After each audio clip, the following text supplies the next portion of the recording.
አቶ ጌታቸው ረዳ የጠቅላይ ሚኒስትር አብይ አህመድ የምስራቅ አፍሪካ ጉዳዮች አማካሪ ሆነው ተሾሙ። ጤና ይስጥልኝ ክቡራትና ክቡራን አድማጭ ተመልካቾቻችን እንዴት ቆያችሁልን? ይህንን ቻናል ላይክ፣ ሰብስክራይብ ማድረጋችሁ እንዳትዘነጉ እናስታውሳለን። በአሁኑ ወቅት በትግራይ ፖለቲካ ውስጥ ጎልተው ከሚታዩ ፖለቲከኞች መካከል ቀዳሚ የሆኑት አቶ ጌታቸው ረዳ ከክልሉ ጊዜያዊ አስተዳደር ከተሰናበቱ በኋላ በጠቅላይ ሚኒስትር አብይ አህመድ የአማካሪነት ኃላፊነት ተሰጥቷቸዋል።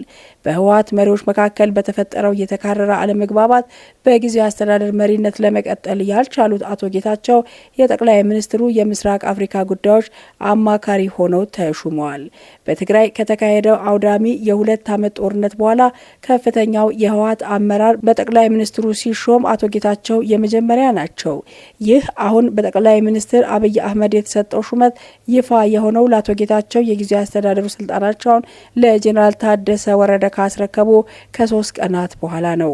አቶ ጌታቸው ጠቅላይ ሚኒስትር ኃይለማርያም ደሳለኝ በስልጣን ላይ በነበሩበት ጊዜ ልዩ አማካሪያቸው ሆነው የሰሩ ሲሆን አሁን የተሰጣቸው የአማካሪነት ሹመት ሁለተኛቸው ነው። አቶ ጌታቸው በፌዴራል መንግስትና በትግራይ ክልል ውስጥ በኃላፊነት በቆዩባቸው ዓመታት በአገር ውስጥና በዓለም አቀፍ መገናኛ ብዙሃን ላይ በመቅረብ ሀሳባቸውን በመግለጽና በመከራከር ከሚታወቁ ጥቂት ባለስልጣናት መካከል አንዱ ናቸው።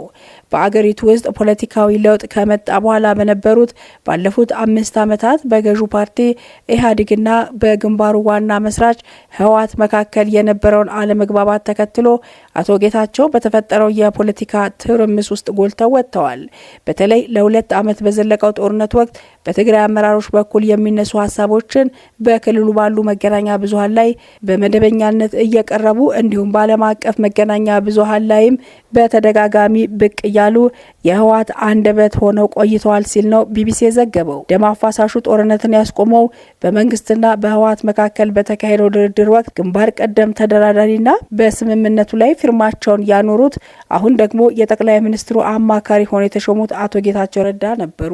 የአሜሪካ ጠቅላይ ፍርድ ቤት ትራምፕ በስህተት ወደ ኤልሳልቫዶር የላኩትን ግለሰብ እንዲመልሱ ትዕዛዝ አስተላለፈ። የአሜሪካ ጠቅላይ ፍርድ ቤት የትራምፕ አስተዳደር በስህተት ኤልሳልቫዶር ወደሚገኝ እስር ቤት የላከውን ግለሰብ እንዲመልስ ነው ትዕዛዙ የተላለፈው። የትራምፕ አስተዳደር ኪልማር የተባለውን ግለሰብ በአስተዳደራዊ ስህተት ምክንያት ወደ ኤልሳልቫዶር መላኩን ቢያምንም የግለሰቡን መመለስ ግን እንደሚያመቻችና እንዲያስፈጽም የተባለውን ውሳኔ ይግባኝ እንደሚጠይቅበት ታውቋል። ሐሙስ ዕለት በትላንትናው ዕለት ማለት ነው 9ኙም የጠቅላይ ፍርድ ቤት ዳኞች በአንድ ድምጽ የግለሰቡን መመለስ አስተዳደሩ እንዲያስፈጽም ትዕዛዝ አስተላልፈዋል። ትዕዛዙ መንግስት የአብሬጎን ኤልሳልቫዶር ከሚገኝ እስር ቤት መፈታት እንዲያመቻችና ወደ አሜሪካ እንዲመለስ ሁኔታዎችን እንዲያሳልጥ ይላል። ከኤልሳልቫዶር ተወስዶ ወደ አሜሪካ ያመጣው ጋርሴል ባለፈው ወር በአውሮፕላን ተጭኖ ወደ ኤልሳልቫዶሩ አስፈሪ እስር ቤት ሴኮት ከተላኩ ግለሰቦች መካከል ነው። ይህ እስር ቤት ኤልሳልቫዶርና አሜሪካ በገቡት ስምምነት መሰረት አደገኛ የሚባሉ የወንበዴ ቡድን አባላት የሚታሰሩበት ነው። ሐሙስ ዕለት ጠቅላይ ፍርድ ቤቱ ውሳኔ ካሳለፈ በኋላ የጋርሲያ ጠበቃ ሳይመን በሰጡት አስተያየት የህግ የበላይነት ተከብሯል ብለዋል። ጠቅላይ ፍርድ ቤቱ የታችኛው ፍርድ ቤት የወሰነውን መንግስት ኪልማር መመለስ አለበት የሚለውን ውሳኔ አጽድቋል። የትራምፕ አስተዳደር ባለፈው ሳምንት ለጠቅላይ ፍርድ ቤቱ ባስገባው አስቸኳይ ይግባኝ የሜሪላንድ ዳኛ የሆኑት አውላ እንደተናገሩት ከሆነ የማዘዝ ስልጣን የላቸውም ብለዋል። አስተዳደሩ አክሎም የአሜሪካ ባለስልጣን የኤልሳልቫዶር መንግስት ጋርሲያን እንዲመልስ የሚያስገድድ ኃይል እንዳለው ገልጿል። ሰኞ ዕለት ጠቅላይ ፍርድ ቤቱ የዳኛ ፓውላን ውሳኔ ውድቅ ቢያደርግም ጉዳዩን እንደሚመለከተው አስታውቆ ነበር። የትራምፕ አስተዳደር ምንም እንኳ ጋርሲያ በአስተዳደር ስህተት ምክንያት ነው ወደ ኤልሳልቫዶር የተላከው ቢልም ግለሰቡ MS-13 የተባለው የወንበዴ ቡድን አባል ነው ይላል። የጋርሲያ ጠበቃ ይህንን ያስተባብላሉ። የጠቅላይ ፍርድ ቤት ዳኛ የትራምፕ አስተዳደር በምን ያክል ጊዜ ጉዳዩን እንደሚያስፈጽም ያሉት ነገር የለም። የ29 ዓመቱ ጋርሲያ በህገወጥ መንገድ ነው ወደ አሜሪካ የገባው።